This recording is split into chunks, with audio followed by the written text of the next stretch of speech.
하나님의 말씀은 잠언 21장 28절부터 31절까지 교독하겠습니다. 거짓 증인은 패망하려니와 확실히 들은 사람의 말은 힘이 있느니라. 악인은 자기의 얼굴을 굳게 하나 정직한 자는 자기의 행위를 삼가하느니라. 지혜로도 못하고 명철로도 못하고 모략으로도 여호와를 당하지 못하느니라. 싸울 날을 위하여 마병을 예비하거니와 이김은 여호와께 있느니라. 아멘. 기도드리겠습니다. 살아계신 하나님 아버지 감사합니다.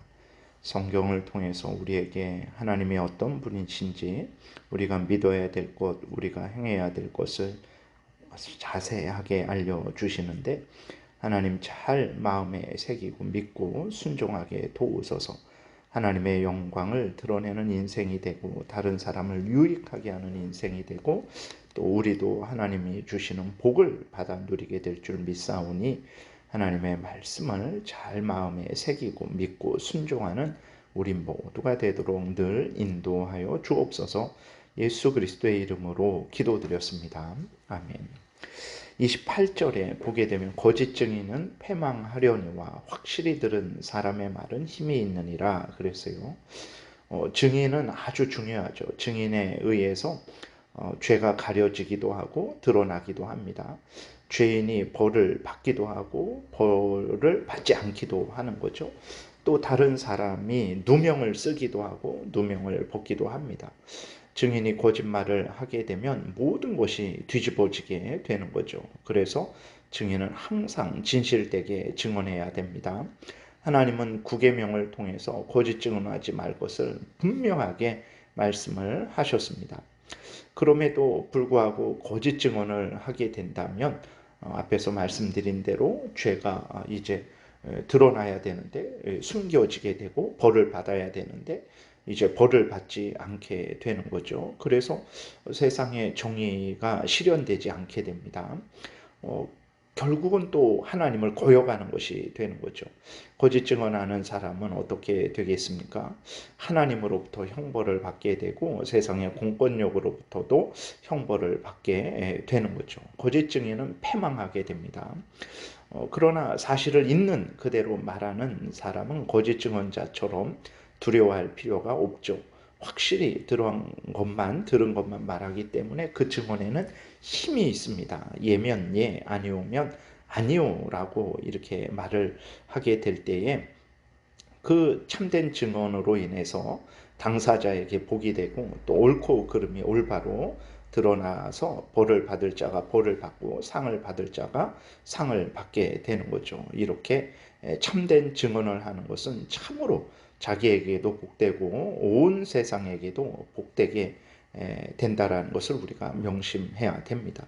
하나님이 특별히 우리에게 증거하신 이 모든 증거들, 우리가 이 잠언 말씀을 보고 있는데 창세기부터 계시록까지 이 모든 증거들은 진실로 참된 증언이라는 것을 우리가 분명히 믿어야 됩니다. 우리가 하나님의 증거들을 또한 굳게 믿고 우리가 담대히 외쳐도 아무런 거리낌이 없는 진리의 말씀이라는 것을, 참된 증언의 말씀이라는 것을 우리가 명심하고 성경에서 알려주는 모든 말씀들을 마음에 굳게 믿고 담대하게 증언해도 됩니다. 예수 그리스도가 우리의 유일한 구주시라는 것, 살아계신 하나님만이 참된 신이시라는 것, 우리가 인간이 하나님을 경외하고 그 명령을 따라 살아가면 복을 받는다라는 것, 우리가 분명하게 믿고 행해야 되고 또 다른 사람들에게도 분명하게 담대히 증거해서 그들로 하여금 복된 길을 걸어가게 해야 되는 것입니다.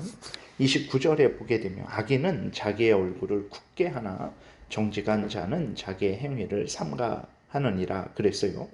하나님은 범죄한 모든 인간들에게 양심을 주셨어요. 그 양심에 이제 하나님의 계명이, 십계명이 이제 심겨져 있죠. 그러나 모든 인간들이 이제 그 죄로 오염되고 부패되어서 하나님이 주신 양심의 소리에 귀를 기울이지 않고 그것을, 그 양심을 하나님이 주신 것이라는 것을 깨달아 알지 못하는 것뿐입니다. 하나님이 이렇게 모든 인간들에게 양심을 주셔서 거기에 하나님의 말씀을 계명을 심어 주셨기 때문에 인간들은 범죄를 하게 되면, 불신앙을 가진 자일지라도 범죄를 하게 되면 양심의 거리낌을 받습니다. 그래서 이제 두려움을 느끼죠. 그리고 부끄러워합니다. 그리고 이러면 안 되지, 바르게 살아야 되겠다라는 그러한 마음을 갖게 되는 거예요. 하나님이 그 양심을 주셔서 이 세상의 죄로 아주 극도로 악하게 되는 것을 하나님이 이렇게 막으시는 거죠. 그럼에도 불구하고 악인은 어떻습니까? 하나님이 주신 양심의 소리를 듣지 않죠. 오히려 더욱 강팍한 마음을 가집니다. 오히려 그 자기의 얼굴을 더욱 철면피처럼 그렇게 만들어 버리죠. 그리고는 악을 행하는 것이죠. 그래서 이러한 불신앙을 가진 사람들을 향해서 양심이 화인 맞았다, 양심이 불에 지짐을 당해갖고 제 기능을 못하게 되는 거죠. 참 무서운 일입니다. 그러나 양심이 살아있는 자, 하나님을 경외하는 자, 하나님이 주신 그 양심을 하나님의 말씀에 근거해서 올바르게 또 활용하는 자는 하나님을 사랑하기에, 또 하나님을 두려워하기에 마음을 조심하죠. 말도 조심합니다. 행동도 조심하죠. 하나님을 경외하는 자는 죄를 미워하고 버리죠. 하나님을 사랑하고 하나님의 말씀대로 행하게 되는 것입니다. 그래서 이러한 자가 복을 받는 거죠. 우리의 양심은 어떻습니까? 하나님의 말씀에 민감하게 반응하고 있습니까? 하나님의 말씀을 어겼을 때 두려워하고 안타까워하고 있습니까? 우리는 생각하는 거나 말하는 거나 행하는 것에 있어서 삼가하고 있습니까? 그렇지 않고 뭐 어떠냐, 내 마음대로 하면 되지라는 마음을 갖고 있지는 않습니까? 우리가 정말 악인처럼 우리의 얼굴을 굳게 하는지, 아니면 정직한 자, 하나님을 경외하는 자처럼 우리의 모든 마음과 생각과 말과 행위를 하나님의 말씀에 따라서 주의하는지 우리 자신을 늘 살펴봐야 되는 것입니다. 30절에 지혜로도 못하고 명철로도 못하고 모략으로도 여호와를 당하지 못하느니라 그랬어요. 고린도전서 1장 25절에 보게 되면 하나님의 어리석음이 사람보다 지혜롭고 하나님의 약하심이 사람보다 강하니라 라고 하나님이 분명하게 말씀을 하셨어요. 하나님은 창조주시고 하늘에 계시는 분이시고, 또 인간은 하나님에 의해 피조된 자이고 땅에 사는 존재이죠. 인간이 하나님과 대등하게 된다거나 하나님을 이긴다거나 하는 생각은 참으로 어리석은 생각이고, 사악한 사탄이 교묘하게 꾸며낸 사악한 생각일 뿐이라는 것을 우리가 분명하게 기억해야 되는 것입니다. 인간은 결단코 하나님과 대등하게 되지도 못하고 하나님을 이기지도 못하죠. 그러나 불신앙을 가진 자들은 자신이 하나님과 같은 존재다라고 그렇게 생각을 하고, 하나님도 필요 없다라고 생각을 하고, 인간이 얼마든지 인간의 뜻을 따라서 살아갈 수 있다라고 그렇게 주장을 하죠. 문제는 교회 안에서도 하나님처럼 인간을 높이는 일들이 있다라는 거예요. 마치 이제 대놓고 하나님을 이길 수는 없다라고 말을 하지만, 이제 하나님도 인간이 없으면 아무 일도 못한다라는 그런 생각을 한다든지, 아니면 인간이 하나님과 대등한 위치에서 협력을 할 수 있다라고 생각을 한다든지, 그래서 하나님을 인간 수준으로 끌어내린다든지, 아니면 인간을 하나님 수준으로 끌어올린다든지 하는 그러한 아주 악한 그러한 생각들이 항상 있어 왔습니다. 우리가 주의해야 되는 것입니다. 오늘 본문에 있는 대로 지혜로도 못하고 명철로도 못하고 모략으로도 여호와를 당하지 못하는 것입니다. 하나님은 하나님이고 인간은 땅에 거하는 피조물이라는 것을 우리가 늘 명심하고 하나님을 항상 경외하고 의지해야 되는 것입니다. 인간이 조금만 교만한 마음을 먹게 되면 하나님을 그만큼 덜 의지하게 되고, 그만큼 이제 하나님을 무시하게 되는 것이고, 그만큼 악한 사탄 마귀에 속는 것이라는 것을 우리가 분명히 깨달아 알고, 항상 하나님을 전심을 다해 사랑하고 의지하는, 섬기는 그런 마음과 태도를 가져야 되겠습니다. 31절에 싸울 날을 위하여 마병을 예비하거니와 이김은 여호와께 있느니라 그랬어요. 하나님이 인간을 만드실 때 자유로운 인격으로 만드셨죠. 그리고 자유롭게 선택하고 행하도록 만드셨습니다. 그렇기 때문에 인간은 자신이 마땅히 행해야 될 일을 행해야 돼요. 싸울 날이 위험한 때가 다가오면 전쟁을 준비해야 됩니다. 마병을 예비해야 됩니다. 그런데 이때에도 생사화복, 흥망성쇠는 하나님으로부터 나온다라는 것을 분명히 명심하고 하나님을 의지해야 되는 것입니다. 인간은 하나님의 도움 없이는 단 한순간도 이 땅에 살 수 없고 또 승리할 수 없다라는 것을 명심하고 전쟁을 준비했을지라도 그 모든 생사화복은 흥망성쇠는 하나님의 손에 있다라는 것을 명심하고 하나님을 의지해야 되는 것입니다. 우리들이 모든 삶을 열심히 살아가야 됩니다.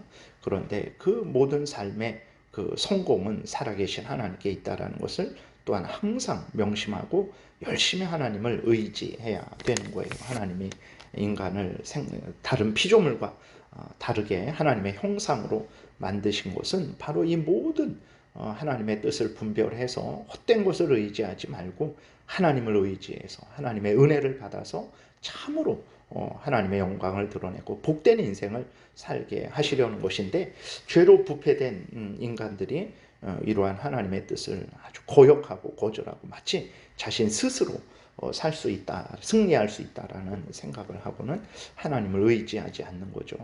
하나님의 은혜로 새롭게 된 우리들은 항상 하나님을 의지하고 경외하고 하나님이 주시는 힘을 힘입어서 복된 인생을 살아가야 되겠습니다. 기도드리겠습니다.